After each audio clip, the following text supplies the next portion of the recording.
एक राजा के 7 लड़के थे। सातों लड़के कॉलेज में पढ़ाई करते थे। एक दिन बेटे ने राजा से कहा, पापा मुझे घोड़े की सवारी करने का बहुत मन कर रहा है, क्या आप मेरे लिए घोड़ा खरीद दोगे? राजा ने कुछ देर सोचा, फिर कहा, हाँ कर दी। राजा ने कहा, हाँ बेटे क्यों नहीं, पर एक बात मेरी ध्यान से सुनना, तुम लोग कभी दक्षिण दिशा में घोड़सवारी करने मत जाना। लड़कों ने कहा, हाँ पापा हम लोग नहीं जाएंगे। राजा ने लड़कों को घोड़ा खरीदने का आदेश सैनिकों को दे दिया। 7 घोड़े राजा के दरबार में लाए गए। बच्चे खुशी खुशी घुड़सवारी करने निकल गए। उन्हें घुड़सवारी करने में बहुत मज़ा आ रहा था। शाम को 7 बजे बच्चे घर लौट आए। रोज़ की तरह सातों बच्चे कॉलेज गए और शाम में फिर घुड़सवारी के लिए निकल गए। शाम होने वाली थी। बड़े भाई ने छोटे भाई से कहा, चलो अब घर चलते हैं, शाम होने वाली है। छोटे भाई ने कहा, भैया बहुत मज़ा आ रहा है, कुछ देर और रुकते हैं। बड़े भाई ने कहा, ठीक है, बस थोड़ी देर और घुड़सवारी करते हैं। उन्होंने जंगल में आम का पेड़ देखा। सभी भाई फल तोड़ने लगे और खाने लगे। उन्हें समय का ख्याल भी नहीं रहा कि अंधेरा हो गया। बड़े भाई ने बोला, चलो चलो रात होने वाली है, घर चलते हैं। लड़कों को तो रास्ता भी ठीक से दिखाई दे रहा था। उन्हें कुछ दूरी पर एक घर दिखाई दिया जिसमें कुछ रोशनी आ रही थी। उन्होंने कहा, चलो वहाँ एक घर दिखाई दे रहा है, उसमें चलते हैं, वहाँ कोई होगा तो रुकने का प्रबंध करेंगे। सातों भाई उस रोशनी को देखते हुए उस घर की तरफ चल दिए। अपने घोड़े से उतरे। उन्होंने दरवाज़ा खटखटाया। एक लड़की ने दरवाज़ा खोला। बोला, क्या है? उन्होंने कहा, हम घुड़सवारी करते करते पता ही नहीं चला कि कब इतनी रात हो गई। रास्ता दिखाई नहीं दे रहा है। क्या हम एक रात के लिए यहाँ रुक सकते हैं? सुबह होते ही हम यहाँ से अपने घर चले जाएंगे।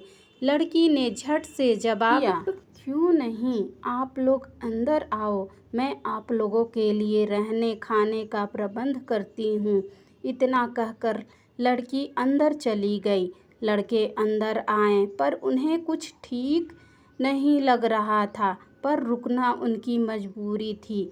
छोटे भाई ने कहा, भैया बहुत डर लग रहा है। बड़े भाई ने कहा, डरो मत, हम लोग सुबह होते ही चले जाएंगे, बस कैसे भी रात कटानी है।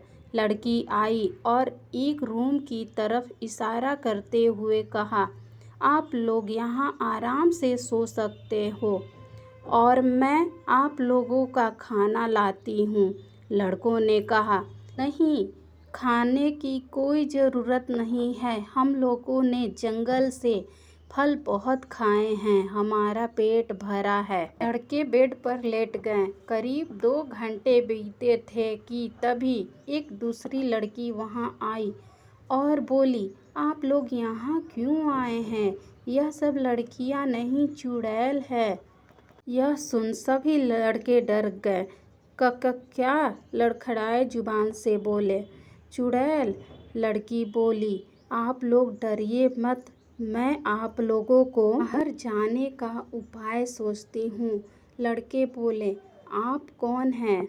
लड़की बोली, मुझे भी चुड़ैल ने पकड़ के यहाँ रखा है। इतना कह लड़की रोते हुए अंदर चली गई। लड़की वापस आई, बोली, आप लोग का घोड़ा दीवार के पीछे है, आप लोग कैसे भी इस दीवार को पार कर जाइए, घोड़े पर बैठकर आप लोग भाग जाना। इधर चुड़ैल सोच रही थी कि कब लड़के सो जाएं, तब इनका सिर काटकर खून पिया जाएगा। चुड़ैल ने आकर देखा, लड़के अभी जगे हुए थे, तो वह चली गई। लड़कों के सोने का इंतजार करते करते कब चुड़ैल की ही आंख लग गई पता ही नहीं चला। लड़की ने मौका देखकर सभी लड़कों को दीवार की तरफ जाने का इशारा किया। सभी लड़के एक दूसरे के पीठ पर बैठकर दीवार पर चढ़ गए। लड़के ने कहा, आप भी चलिए हम लोग के साथ, आपको हम अकेले यहाँ नहीं रहने देंगी। लड़की को भी अपने साथ लेकर घोड़े पर बैठ गए। घोड़े की आवाज़ सुनकर चुड़ैल जाग गई और दौड़कर लड़कों को देखने के लिए आई। चुड़ैल ने चिल्लाया, लड़के भाग रहे हैं, लड़के भाग रहे हैं। इतना सुनकर सभी चुड़ैल जग गईं और उनका पीछा करने लगी। तभी घोड़े पर बैठी लड़की ने, आप लोग जल्दी जल्दी इस सफ़ेद फूल को तोड़ लो, इससे चुड़ैल डरती हैं। लड़कों ने फटाफट सफ़ेद फूल तोड़ लिया। चुड़ैल जैसे पीछे आती सफ़ेद फूल फेंक देते, चुड़ैल वहीं रुक जाती। अब सुबह भी होने वाली थी। रास्ता साफ साफ दिखाई दे रहा था, जिसकी वजह से वह जल्दी जल्दी जाने लगे। घर पहुंचकर सारी बातें राजा को बताई। राजा ने लड़के बोला, बेटी तुम्हारे वजह से मेरे बेटे आज जीवित हैं।